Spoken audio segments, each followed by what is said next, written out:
पंतप्रधान नरेंद्र मोदींचा आज पुन्हा महाराष्ट्रात आवाज घुमणार। थोड्याच वेळात रामटेकमध्ये मोदींची प्रचार सभा। मोदींचा 3 दिवसातला दुसरा दौरा। उद्या अमित शहांची नांदेडमध्ये सभा।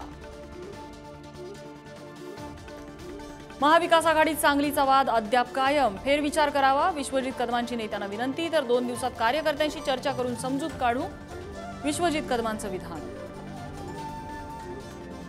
लोकसभा निवडणुकीसाठी शरद पवारांच्या राष्ट्रवादीची तिसरी यादी जाहीर। साताऱ्यातून शशिकांत शिंदे तर रावेरमधून श्रीराम पाटलांना उमेदवारी।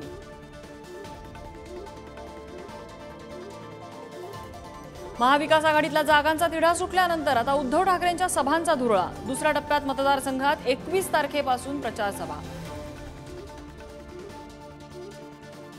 उत्तर मुंबईच्या जागेवरून महाविकास आघाडीत घडामोडींना वेग। ठाकरेंच्या सेनेकडून विनोद घोसाळकरांना लढवण्याची मागणी। तर ठाकरेंच्या कार्यकर्त्यांनी वर्षा गायकवाडांचीही घेतली भेट। एकनाथ खडसेंना राज्यपाल बनवू नका। सामाजिक कार्यकर्त्या अंजली दमानी यांचं राष्ट्रपतींचं पंतप्रधान मोदींनाही पत्र। खडसेंवर भ्रष्टाचाराचे आरोप असल्याचा पत्रात उल्लेख। नाना पटोलेंच्या गाडीला अपघात। नाना पटोले सुखरूप। विरोधकांना संपवून भाजपला निवडणूक लढायची आहे। काँग्रेसचा आरोप तर चौकशी करण्याची भाजपची मागणी। राज्यात अनेक ठिकाणी अवकाळी पावसाचा तडाखा। शेतकऱ्यांचं नुकसान तर दुसरीकडे उष्णताही वाढली।